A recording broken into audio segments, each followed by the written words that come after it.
Alors les phosphates, qu'est-ce que c'est? Le calcaire, si vous vous souvenez, dans notre vidéo, je vous avais expliqué que le calcaire, c'était en fait là où s'accrochaient les algues, c'était la nourriture des algues. Donc là, on inhibe le fait qu'elles puissent se déposer, tout ça, nanana, et en fait, on va gérer le phosphate. Le phosphate, qu'est-ce que c'est? Le phosphate, c'est une particule, une molécule chimique qui est de l'engrais pour les algues. Alors, on a de l'engrais pour les algues. Eh bien, qu'est-ce qu'il fait? L'algue, elle va se déposer sur le calcaire, donc sur les parois, tout ça, et ensuite, elle va se nourrir du phosphate. Et en plus, un petit peu de soleil, pouf, on devient tout vert. Voilà, le phosphate, ce qu'il faut savoir aussi, c'est comment il arrive dans la piscine, parce que c'est assez rigolo. On n'a jamais dit qu'on vous le dit phosphate dans la piscine, mais comment il arrive? Alors, il peut arriver de plusieurs manières. La première, c'est l'adduction d'eau. Si on remplit la piscine avec l'eau du puits ou l'eau du forage, ben, évidemment, ça peut amener un petit peu de phosphate dans la piscine. La deuxième, et la plus courante en général, ben, ça va être les végétaux qui se décomposent forcément.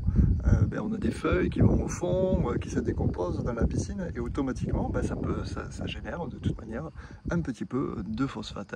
Et si on est au-dessus d'une certaine valeur qui est de 0,2 ppm de phosphate, eh bien, ce n'est pas bon pour la piscine, parce qu'il y a des algues qui vont plus facilement se développer. C'est comme si on avait un potager et qu'on y mettait de l'engrais dedans, les fruits seront plus gros. Et pour les algues, c'est exactement la même chose. Ok. Donc pour le traiter, ce phosphate, qu'est-ce qu'on va faire? On va déjà le contrôler.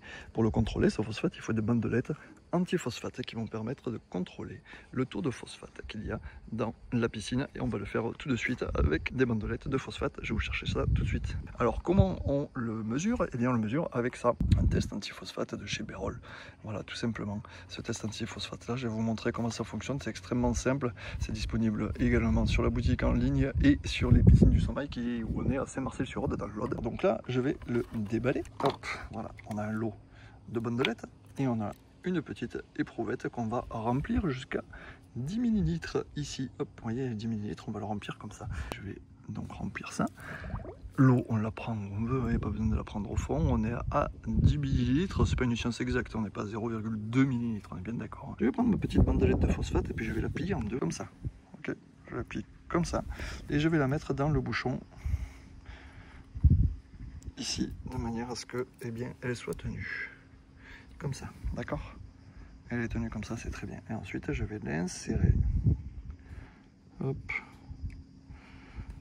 dans le phosphate, hop, et je vais remuer pendant quelques secondes. Tic, tic, tic, tic. Si je vois qu'il y a une teinte bleue qui arrive, ça veut dire que j'ai du phosphate. Et donc, il va falloir que je le traite. Si j'ai rien du tout, ça veut dire que, ouf, je n'ai pas de phosphate dans ma piscine. Et donc, je n'ai rien à traiter. Voilà, c'est bon. C'est pas bleu, quoi. Hein, donc, on est nickel, il n'y a pas de phosphate dans la piscine et c'est très bien. Alors, ici, vous avez, je vous montre un peu plus en détail, vous avez ici les coloris, d'accord? Donc, je vais me mettre comme ça et puis je vais voir où c'est que je suis. Voilà, au 0, ouais, je suis à 0,1, quoi. Moi, je suis à 0,1 de phosphate sur cette piscine.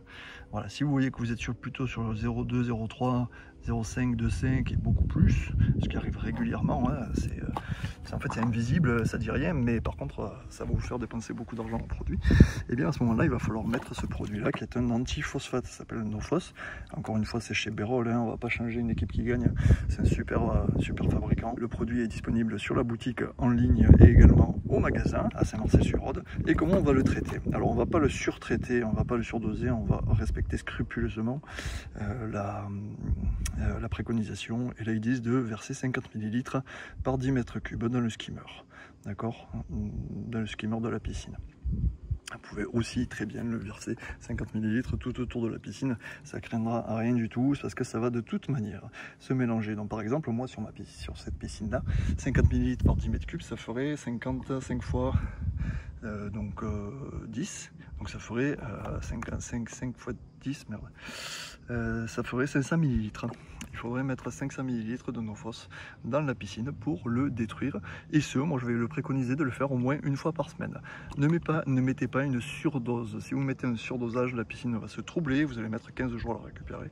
C'est assez pénible. Donc évitez de surdoser. D'accord? Voilà, donc on a vu l'alcalinité, on a vu le calcaire, on a vu le phosphate, on a vu les métaux. Je pense que bien maintenant vous savez tout sur la chimie de la piscine et comment la traiter et comment la gérer. N'oubliez pas de faire ça au moins une fois par semaine, ça va beaucoup vous aider. En tout cas, merci infiniment pour votre confiance et je vous souhaite d'excellentes baignades et d'excellentes années de baignade dans votre piscine. Allez, à bientôt.